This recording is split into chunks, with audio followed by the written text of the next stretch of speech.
Holy Sri Raja Ramachandra ki jai. Devotees, we begin our discourse with a bhajan. Pandit Dr. Umesh Prasad will lead us.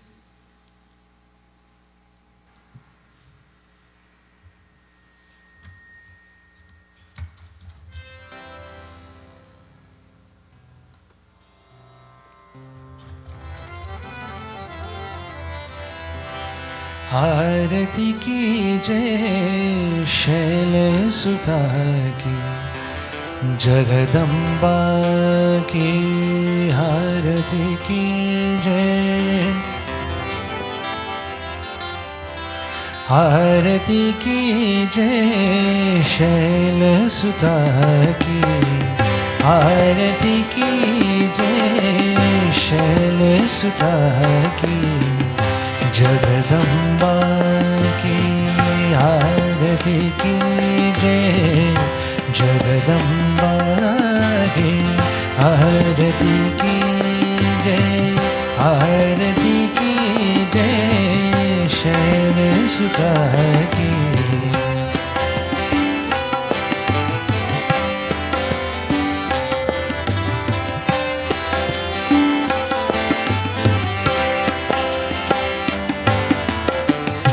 Jagdamba की आरती की जय स्नेह सुधा सुख सुंदर लीले जिनके नाम लेत ध्रुव भीजे जिनके नाम लेत ध्रुव भीजे ऐसी हो माता वसुधा की जगदम्बा की आरती की जय जगदम्बा की आरती की जय आरती की जय शैल सुता की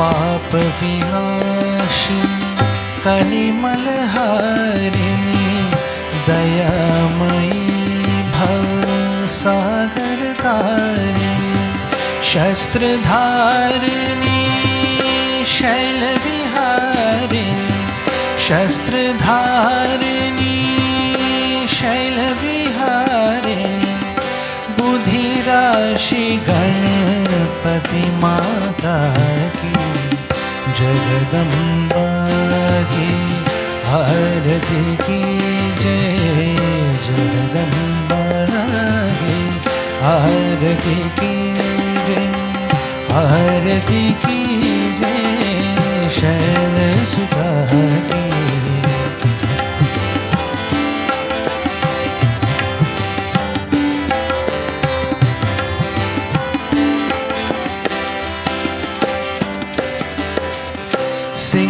सिंहवाहिनी मातु भवानी गौरव गान करे जग प्राणी शिव के हृदयासन की रानी शिव के हृदयासन की रानी करे आरती मिलजुल की जगदम्बा की आरती की जय जगदम्बा की आरती की जय आरती की जय आरती की जय आरती की जय शैल सुता की जगदम्बा की आरती की जय Jagdamba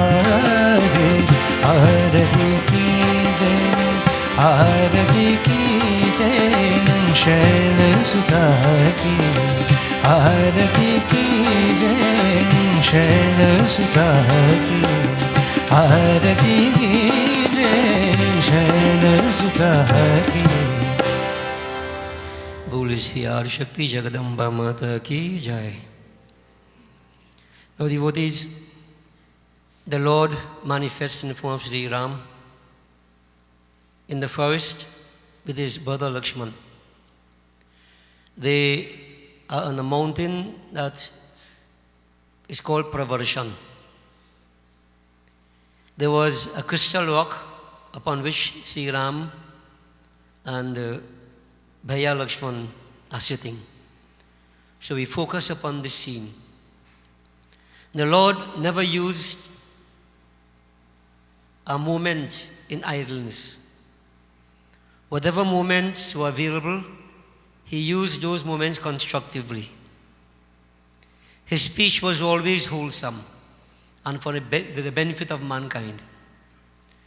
Now, metaphysically, Sri Ram symbolizes the state of spirituality, and Lakshman, the power of concentration. Lakshman, that mind that is very straight, direct, and focused. Sri Ram was, let's say, using the weather conditions to teach certain lessons to all of us indirectly through Bhaiya Lakshman. The dark clouds had accumulated, lightning, thunder, the clouds burst, rains, bucket the drop as we see. We will look at a few words of Bhagwan Sri Ram and see what lessons we can infer out of his statements. Yagyavalkya Muni relates to Bharadwaj, Kaghbhushan to Guruji, Bhagwan Shankar to Goddess Parvati. Tulsidas, very beautiful he wrote.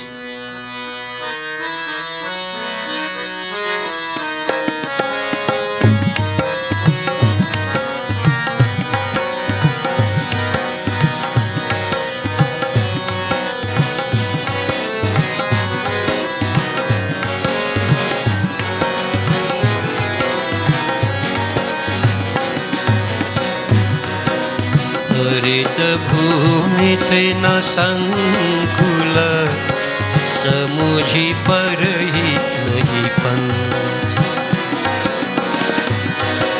जिमि पाखंड वारदती लुप्त होहि सद ग्रंथ सिया पति रामचंद्र जी की जय शरणम। श्री रामचंद्र जी बोले, हे भैया लक्ष्मण, पृथ्वी हरित तृणों से ऐसी धक गई है कि मार्ग नहीं विदित होता है, जैसे पाखंड विवाद से सद्ग्रंथ गुप्त हो जाते हैं। यह ज्ञान है। Now Sri Ram is saying, oh brother, in the dry season as it were, through all the grasslands etc., by the constant traveling of people, pathways are cut out. Established pathways, so that those who want to cross over know where to walk. But no sooner the advent of the rains, then grasses spring up and cover all the tracks, so that it is difficult to identify which way to pass to go where. As a matter of fact, one can very well use a wrong pathway. What does this mean? Sri Ram is saying, oh brother, the scriptures, the established scriptures, give us the various pathways to go towards that divine, to achieve that ultimate objective. But we have what can be called wrangling heretics, who twist the words of scriptures to suit their own ends, their own hidden agenda. They confuse you and they lead you astray, so that you are away from the established pathways, traveling along nebulous pathways which can lead one to self-destruction. Devotees, let's use an example. Manusmriti stated that if a woman's husband is dead, follow closely, and she wants to attain liberation in this lifetime, that means freedom from all bondage, moksha, then she should live a life of an ascetic, meaning you dress all in white as the cultural practices, the customs dictate. You don't plait your hair, you don't dress yourself, no makeup and so on and so forth. And you live the life of a retiree, so to speak, with your mind focused upon the divine. That is if you want to achieve liberation in this lifetime. Now, it's very difficult to say when one will attain liberation. But you'll have to maintain these practices, not in its outward form, but also inwardly. And one can attain liberation. Now, here is where the wrangling heretics come in. Once, some young girls were approached by certain people who wanted to convert them to their religion. And they went to them and said, have you ever heard of Manusmriti? Well, of course, many Hindus never heard of these books, Manusmriti, etc. So these people were quoting from these books. But listen to the dishonesty. They said, you know what Manusmriti said? That a Hindu woman should not dress herself in colored clothes. No makeup, no hairstyle. You should live by yourself inside a house. Don't go anywhere. They rubbed it in, and the question followed, do you really want to be a Hindu? Well, devotees, it's better you kill a lady than tell her don't dress up. So this confused them badly, and wholesale they decided, if we can't do this, this is what Hinduism says, then I will go the other way. Of course, they went the other way, whichever way that was. But the point I'm making to you, they didn't say that if you want to achieve liberation in this lifetime, do this. They took the path that was convenient to them, and this is why I call it intellectual dishonesty, to try to impact upon the people's minds to make them stray from the pathway in which they have been born, which their ancestors traversed. They strayed. Now this is very prevalent in this age, Kali Yuga, this age in which we live. We are bombarded on all sides by different doctrines. People take your scriptures and they twist your scriptures, and many of us are not aware of it. An example, when near Diwali time, a certain individual proclaimed that the Atharva Ved said that Lakshmi is Papi Lakshmi, the sinner Lakshmi. Of course, Atharva Ved says that. But Lakshmi didn't mean Lakshmi Mata, it means wealth, which we refer to as Lakshmi. So wealth without spiritual control is sinful. But it didn't suit their purpose to say that. So what they said, Diwali time, Hindus worship Lakshmi. Hey, Lakshmi is sinful. The Atharva Ved says, so you can't deny it. The intent was to confuse Hindus and get them to stray. Now this is what I call the wrangling heretics, just to give you two examples. And there are many more. But we have to be very, very careful. You stick close to your scriptures, and not only sticking close to your scriptures, but those who read scriptures to us, we must analyze their qualification. How versed they are. What is the intent behind what they are doing? Many questions must be asked.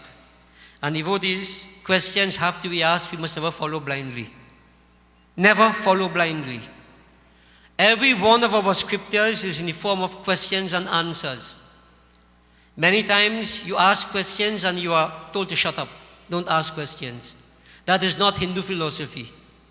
Ask questions. And questions can save us from a lot of embarrassment.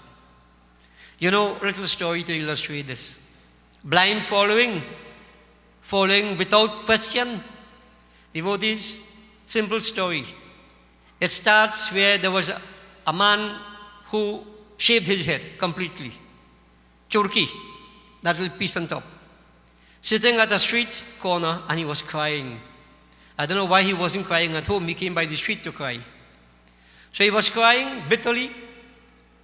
Another person passed and said, "Bhai, why are you crying?"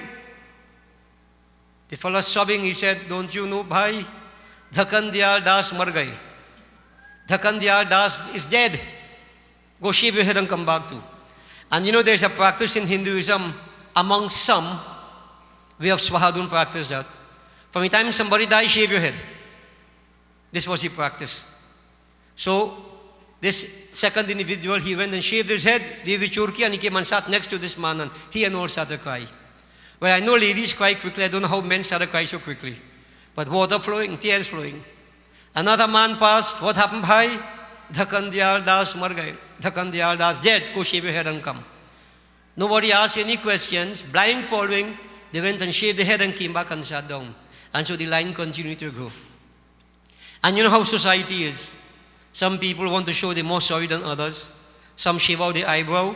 Some shave out different things you do to show how deeply in mourning they were because Dhakan Dayal Das died. Long line of bald head men sitting, all different size shape head, you know, everything showing, boss head, everything showing. Devotees, you could imagine that scene. So a nani, a grandmother, was passing with her grandson. And you know, children, devotees, children say exactly what they see, what they feel. They don't hide anything, you know. It's good to follow and be innocent like children. So this young boy started to laugh. Nani, Nani, look at them bald-head men. Nani said, hush boy. Nani, why they shave the head? Hush boy, don't ask no question. So the normal thing, shut up everybody. So the Nani met another Nani and they started to talk. Well, these two Nanis, they knew Dhakan Dayal Das since he's small. I know the Bichara since he's small. He was a good man. We went to school together. You know, the normal kind of thing. So he was the two Nani trying to show how much each one knew the Dhakan Dayal Das better. The young boy fed up. He went and sat at the end of the line next to the last bald-head man. He jammed him up. So look at him, a glaring look, you know. What happened? The child said, Mister, I just want to ask one question. Why all you men shave all the head and crying? So this last man, he said, don't you know, Dhakan Dayal Das is dead. Dhakan Dayal Das is dead. So the boy said, oh, Dhakan Dayal Das is dead. Okay. But then he stopped, he said, Mister, don't get vexed now. One question again I want to ask. Don't tell me shut up, eh? One question again I want to ask. Who is Dhakan Dayal Das? When the fellow was asked, who is Dhakan Dayal Das? Well, he got a little shock, because he didn't know. He didn't know. So he said, hold on. He asked the next man. And he didn't know either. He asked the other one. And the question went right up to the second man in the row. In that line. Who is Dhakan Dayal Das? This fellow now, very, very, with great reverence, you know, almost apologetically, talked to the first man. He said, bhai, it's not me, no, but all them fellows and them. They want to know who is Dhakan Dayal Das. Then the fellow opened his eyes widely. He said, don't you know who Dhakan Dayal Das is? Dhakan Dayal Das is my donkey. Devotees, all these idiots shaved their head because of a donkey. This man had his donkey died, he shaved his head and crying. And everybody shaved their head. The word went on, Dhakan Dayal Das is his donkey. The last man get the message, you're a donkey. He's a donkey. All them shaved their head, crying. And imagine the two Nani, they know the Bichara since he's small. They went to school with him. They were all donkeys, weren't they? The point we are making is that that child was sensible enough to ask a question, not to follow blindly. But society, such devotees, we feel that we are left out if we don't do what everybody else is doing. And I say, dare to be different. Question, challenge what you are hearing. Do not follow blindly. In this age, Kali Yuga, you have many, many wrangling heretics who will force you through influence and otherwise to stray from the pathway. To whose detriment? Your own. Your own. So Sri Ram is saying, no blind following, and be careful of the wrangling heretics. Be very careful. Let's listen, devotees, to another beautiful little bit of advice from Sri Ram. Sri Ram is saying,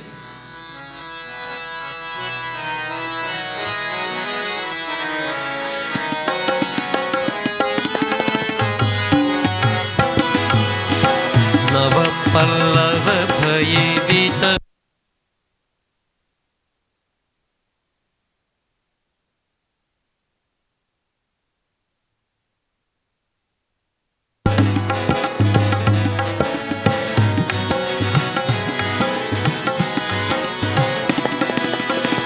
नव पल्लव भये बीत पयनिका साधक मन जस मिले Viveka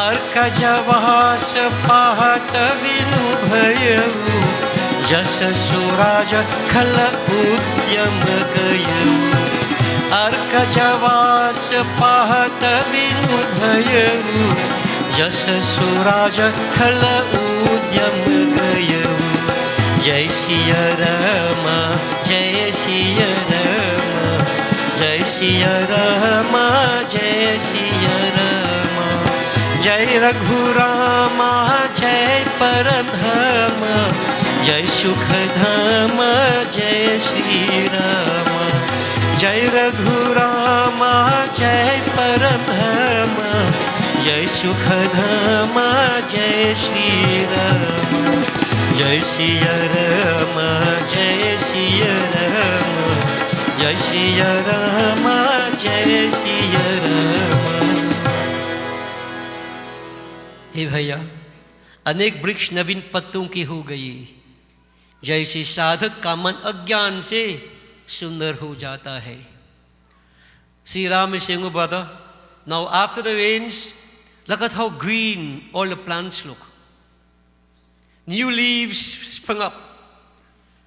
The trees, the plants, they assume a different type of beauty. Outstanding, excellent, very much impacting upon the mind. Creates a feeling of peace, joy. What does this mean? Lakshmana asked, oh brother, how do I understand this? Then Sri Ram is saying, Sadhaka manajal mile viveka. Sadhaka manajasa mile viveka. Similarly, that sadhak, that spiritual aspirant, which should be every one of us, when vivek, which is termed to be gyan, develops within the mind, so his character is beautified, his attitude becomes different. He creates a sense of peace, joy wherever he goes, as those plants would. And devotees, we have said Vivek means discriminative power, and is symbolized by Lord Ganesh, and Lord Ganesh is the Lord of wisdom, Gyan. So when you worship Lord Ganesh, you get Vivek, that is the Gyan that we talk about. When that Gyan comes to the mind, that spiritual wisdom develops within the mind, then that is true beauty. Sundar. What does Sundar mean? Swa andar. Inside of one. True beauty, not physical beauty. Everybody is beautiful in your own way. But attitude-wise, disposition-wise, character-wise, that is where the true beauty lies. And what really beautifies us is this wonderful gem of Gyan. Otherwise, we create problems wherever we go. We become vexatious to the soul. Our attitudes become different unless there is Gyan. So Sri Ram is saying, when a person acquires Gyan or is acquiring Gyan, he undergoes transformation in Nitya, transformation in disposition. He becomes more beautiful. He impacts upon all those around him. Oh brother, and on the other hand, you have two different types of plants. We call them the ark and javas. When rains fall, what happened to them? Sukha gaya. Sukha gaya. They dry up. All the leaves fall off. These two plants, the rains do something opposite for them. So all those leaves fall to the ground, and the plants there standing in their nakedness, so to speak. So Lakshmanji asked, Ubhaya, then what does this mean? Then Sri Ram is saying, just as Suraj Khal Udyam Gayavu. This has to do with politics, and politics exists on all sides. Sri Ram is saying, similarly, in that kingdom where there is proper governance, अच्छे राज्य में दुष्टों का कर्तव्य जाता रहता है. The wicked ones can't thrive. They can't survive. When there's proper governance, when the laws not only passed but implemented. Proper governance, all that it represents. When proper governance exists, wickedness cannot thrive. Cannot. No matter what excuses people make. And devotees, it all goes back to proper governance. Proper governance. And this is something that we all need to pay attention to. In our country, crime is rampant. All kind of excuses we hear. As I mentioned, all of us are part of it. But you know how it all starts? When we are allowed to break the small rules and we get away, then we go for the bigger things. When there's lack of discipline, and lack of discipline is allowed to thrive by those who are superior to us, let it be, let it be, let it be. And I'm saying we need to look at that very, very closely. Proper governance. So in the country, yes, in the home, in the organization, in the society, wherever we are, the leadership has to be strong, not dictatorial, but sticking to principles and values and having the willpower, not just for political expediency, but for the benefit of the country, to make sure the right principles and practices are implemented. If we fail to do that, we pay the penalty. Simple little story again, but I take it in the individual level. A lady had a son. The son started to go to school. The first day he came back home with somebody else's eraser. The mother said nothing. A little while afterwards, he came back home with somebody else's pencil. Mother said nothing. But it all started before, where the mother took the child to the market, and she met another lady who had a bunch of bananas on her head. And two of them, when they meet, they started talking about all kind of things. So while they were talking, the child couldn't talk to the banana. So he was very bored. So what he did, he put his hand and he broke off a banana and he began to bite it. The mother laughed. You see how smart my child is?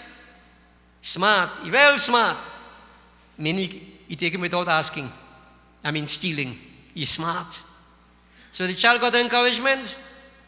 So when he came over with the eraser, with the pencil, with somebody else's book, then somebody else's lunch, then somebody else's shoes, they threw him out of school. Then he started to come home with the neighbor chicken, neighbor goat. A thief will continue.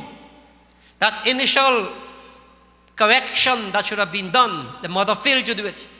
Ultimately, devotees, they say, a thief most likely could become a murderer.